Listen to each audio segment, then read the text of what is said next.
उस्मानाबाद जिल्हा मध्यवर्ती बँक सध्या मोठ्या आर्थिक अडचणीत आहे। बँकेकडून हवी त्या प्रमाणात कर्ज वसुली झाली नाही।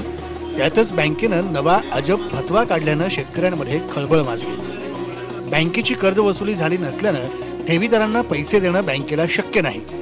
ठेवींचे पैसे मिळाले नाहीत तर आत्महत्या करू असा इशारा ठेवीदार देतात। जर एखाद्या ठेवीदारानं आत्महत्या केली तर त्याला कर्जबाजारी थकबाकीदार जबाबदार असतील असं बँक म्हणते।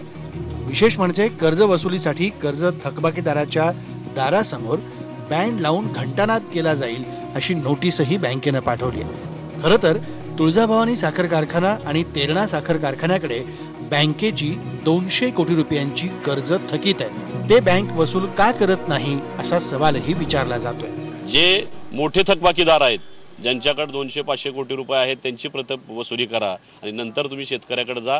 त्यांच्या घरासमोर बँड वाजवून त्यांना अपमानित करून आत्महत्येला प्रवृत्त करत असाल तर शिवसेना या सगळ्या लोकांचा पहिल्यांदा बँड वाजवेल। एवढे आत्महत्याग्रस्त जिल्हा, दुष्काळग्रस्त जिल्हा, आता आलेलं सोयाबीन सुद्धा पाण्यानं आणि कमी पाण्यानं अशा दोन्ही प्रकारामध्ये वाया गेलंय। आज शेतकऱ्याकडे रुपये शिल्लक नसताना बँकेनं थकबाकीदार शेतकऱ्याकडे वसुलीसाठी बँड लावतो म्हणले।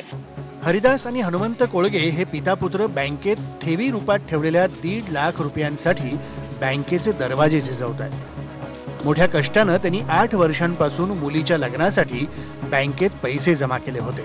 आता येत्या 18 तारखेला त्यांच्या मुलीचं लग्न आहे। मात्र बँकेत पैसे नसल्यानं त्यांना त्यांच्या हक्काचे पैसेही मिळत नाहीत। त्यामुळे मुलीचं लग्न कसं करावं असा प्रश्नही त्यांच्या समोर आहे। माझ्या नावावर 50,000, माझ्या पत्नीच्या नावावर 50,000 अशी 5-6 वर्षापासून मी ठेवतोय। आतापर्यंत मला व्याज वरलं देत होती, पण आता गेल्या वर्षीपासून व्याज बी नाही ना मुदल बी नाही। बऱ्याच दिवसापासून मी आणि माझी मुलगी सारखं चक्रा घालतात, परंतु एकही पैसा इथं अद्याप आम्हाला देत नाहीत। प्रत्येक वेळेस आला तर इथं साहेब नसतात, मीटिंगला गेलेत, कुठं कुणाच्या लग्नाला गेलेत, कुठं काय गेलेत, खुर्चीवर एक साहेब नसतो इथं। बँकेच्या प्रशासनाकडून पैशांच्या वसुलीसाठी शेतकऱ्यांना नाडवलं जात आहे, तर दुसरीकडे नेहमी शेतकऱ्यांचं नाव घेऊन टाहो फोडणारे राष्ट्रवादी काँग्रेस आणि भाजपचे नेते मात्र मूग गिळून गप्प बसले। त्यामुळे असा अजब फतवा काढण्याआधी कर्मचाऱ्यांनी कोणाशी चर्चा केली असा सवाल उपस्थित होतोय। बालाजी निर्भळ, IBN लोकमत, उस्मानाबाद।